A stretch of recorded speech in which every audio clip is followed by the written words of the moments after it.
आप देख रहे हैं अनहोनी। अनहोनी में आज की कहानी हमारे साथ शेयर की है विजय जी ने। तो चलिए बढ़ते हैं आज की इस कहानी की ओर। विजय जी बताते हैं कि घटना है साल 1996 की, जब मैं एक चौकीदार हुआ करता था। दरअसल उन दिनों मेरे घर की आर्थिक हालत कुछ खास अच्छी नहीं थी और जिस वजह से मैं काफ़ी परेशान रहा करता था। रोजाना की तरह मैं अपनी ड्यूटी पर पहुंचा। मेरी ड्यूटी रात के 11:30 बजे से सुबह के 3 बजे तक की थी। दिसंबर का महीना था और ठंड इतनी ज़्यादा थी कि मेरे से साइकिल चलाई नहीं जा रही थी। अभी मैं सेक्टर 2 की गलियों पर तेज डंडा बजाते हुए आगे बढ़े जा रहा था।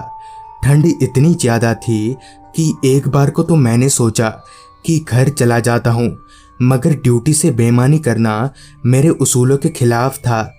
लिहाजन मैं अपने भीतर थोड़ी गर्मी बढ़ाते हुए आगे बढ़ने लगा।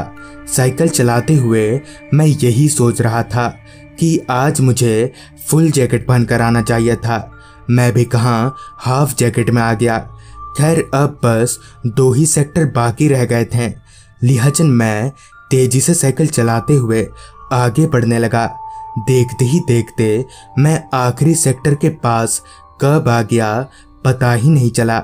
इस आखिरी सेक्टर के पास मुझे थोड़ी घबराहट सी हो रही थी, क्योंकि ये सेक्टर बाकी सेक्टरों के मुकाबले काफ़ी अंधेरे भरा था।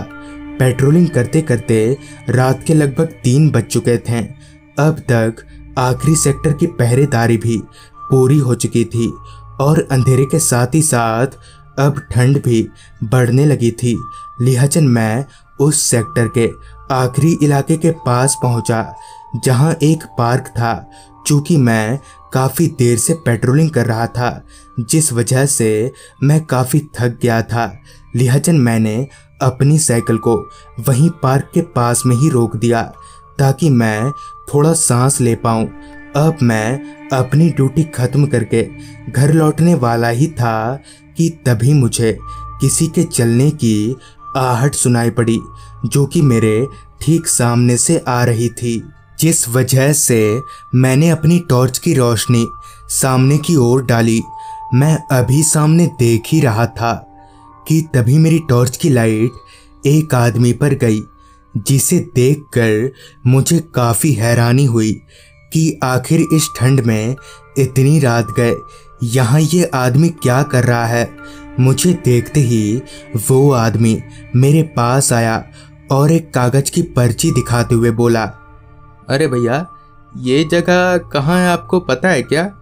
उस पर्ची पर काफ़ी अजीब ढंग से कुछ लिखा हुआ था जो मुझे बिल्कुल समझ नहीं आया। इतने में ही वो आदमी मेरे हाथ से वो पर्ची लेकर वहाँ से आगे बढ़ने लगा।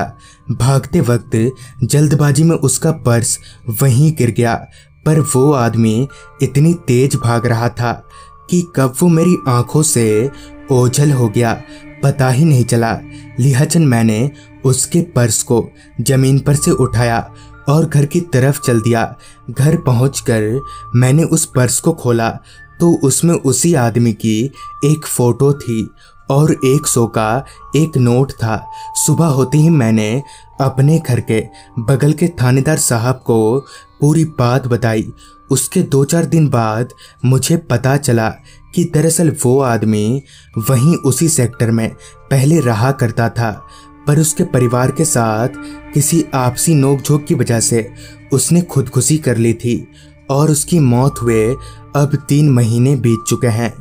तो दोस्तों, ये थी विजय जी की भेजी गई कहानी। अगर आपके पास भी ऐसी ही कोई कहानियाँ हैं तो हमारे साथ ज़रूर शेयर करें। तो मैं आर्यन जल्दी ही मिलूँगा आपसे ऐसी ही एक कहानी के साथ।